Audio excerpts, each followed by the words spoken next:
Coucou mes sucres et mes secrètes, comment vous allez? J'espère que vous allez bien.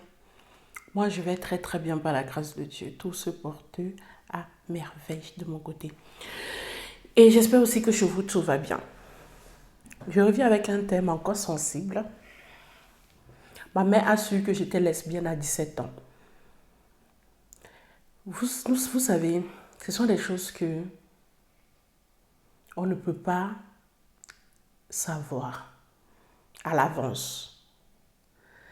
Et je trouve que c'est toujours important, même à partir de 3 ans, de de parler de Dieu à nos enfants, de, de dire que Dieu existe, de les apprendre la parole, de les apprendre à lire la Bible. Donc c'est que comme ça que je trouve que on peut sauver nos enfants.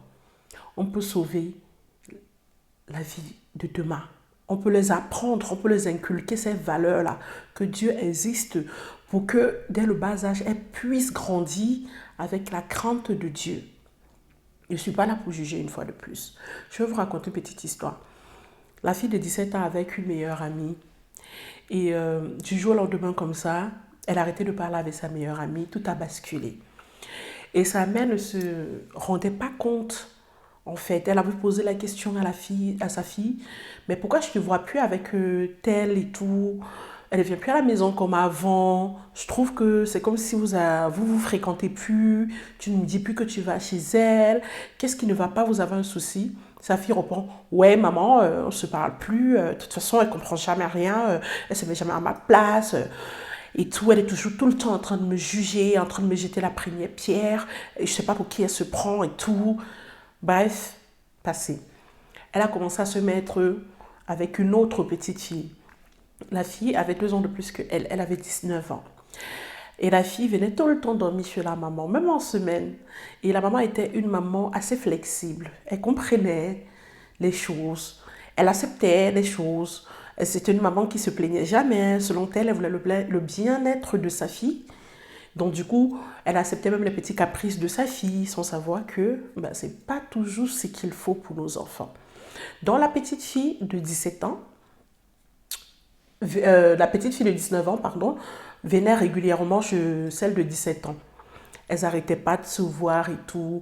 Tout le temps, elles venaient dormir. La maman ne soupçonnait rien. Il y avait...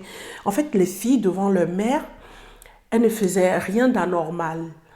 Elles se comportaient vraiment comme les petites filles sages, qui vont toujours à l'école, les petites filles respectueuses. Donc la mère, au final, avait confiance à celle de 19 ans.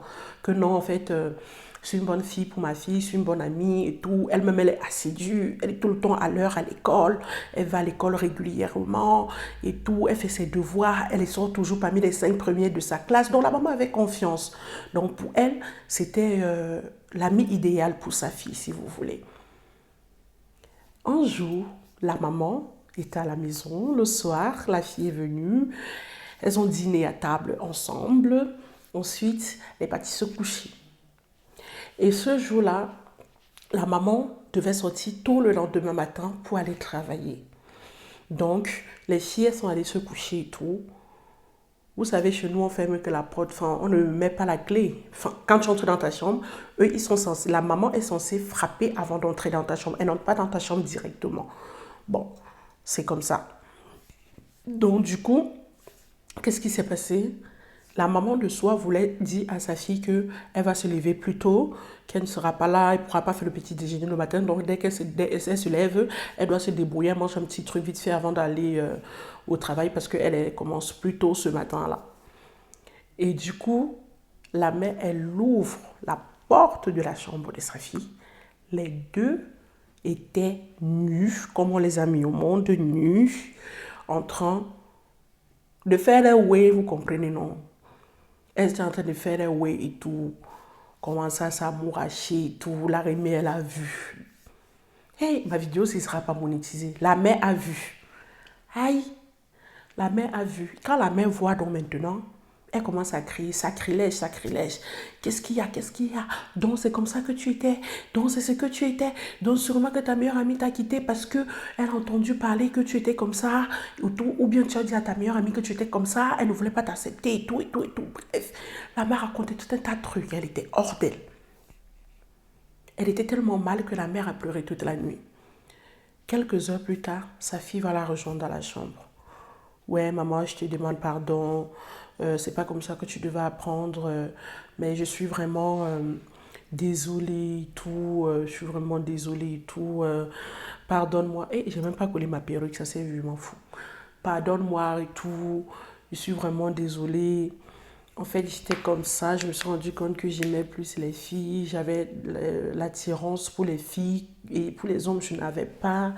Et je ne savais pas comment t'expliquer. Je ne savais pas comment te dire. Je ne parvenais pas à trouver les mots justes pour pouvoir m'exprimer, pour pouvoir te dire les choses telles qu'elles sont et tout. Et j'avais peur que tu me juges comme mon ex-copine. Quand je l'ai expliqué, elle a commencé tout de suite à me juger. Elle ne voulait plus être mon amie. Elle ne me comprenait pas. J'aimerais pas que tu me juges aussi, que tu prennes les choses mal. Donc j'avais peur de t'affronter en gros avec quoi. La mère est restée muette. Elle ne savait plus quoi dire. La mère ne savait même plus quoi dire. Elle est restée muette. Après, elle a dit ok, j'ai compris. Le lendemain matin, elle arrivait au travail. Elle était mal, elle ne faisait que penser à ça toute la journée au travail. Elle pleurait, pleurait. Ses copines lui demandaient toujours qu'est-ce qui ne va pas, qu'est-ce qui ne va pas, explique-nous et tout. Elle a expliqué à une amie à elle au travail. Et elle a vite compris parce que son fils de 23 ans est gay. Donc, elle avait plus de facilité à comprendre, chose que la mère de la fille ne savait pas que son fils à 23 ans était gay. Non, tu sais, elles n'ont pas demandé à venir comme ça au monde, c'est comme ça qu'elles sont, il faut les accepter telles qu'elles sont, sans toutefois les juger, parce que si tu portes un jugement, l'enfant va s'éloigner de toi, l'enfant pourra même faire une fugue et tout, il faut juste parler, dialoguer avec ton enfant, lui donner des conseils et tout. Tout un tas de trucs. Ensuite, la maman est rentrée le soir à la maison. Elle a dit qu'elle voulait parler à sa fille. Elle a dit à sa fille que ça me fait mal parce que tu m'as caché, tu ne m'as pas dit les choses telles qu'elles étaient. J'ai appris ça brusquement, j'ai eu mal au cœur. Dorénavant, promets-moi de ne plus me cacher des choses. Promets-moi de toujours me dire la vérité, de toujours, que quand tu as un problème, de venir toujours m'en parler. N'aie pas peur que je vais te juger ou bien que je vais mal le prendre et tout. Vaut mieux que tu me le dises et tout. La fille a dit que oui, ok maman, il n'y a pas de souci, j'ai compris. Donc voilà l'histoire que je voulais vous raconter. Et la fille, jusqu'à aujourd'hui, elle est là. Elle continue toujours avec l'autre fille de 19 ans. Moi, je veux juste vous dire une chose, mes frères et sœurs. Nous tous nous accouchons, nous tous nous avons des enfants. Je trouve que parler de la parole de Dieu est très important à nos enfants. Les inculquer, la crainte de Dieu dès le bas âge est très important pour l'avenir, pour nos enfants, parce que c'est la richesse qu'on puisse vraiment la laisser, parce que tout le reste est éphémère. Tu vas laisser les villas et tout. Elle-même, elle va mourir, elle va laisser ces villas-là. Tu vas laisser des voitures. Elle-même, elle va mourir, elle va laisser cette voiture. Tout le reste est éphémère. Pourtant, la parole de Dieu, elle pourra l'inculquer de génération en génération à ses enfants et à ses petits-enfants. Et c'est cette richesse-là qu'elles garderont de vous. C'est ça que je voulais vous dire. C'est très important d'inculquer nos valeurs à nos enfants. Donc, c'était mon petit message. Et ouais, on reste ensemble. Bisous, bisous. On se prend dans une autre vidéo. Ciao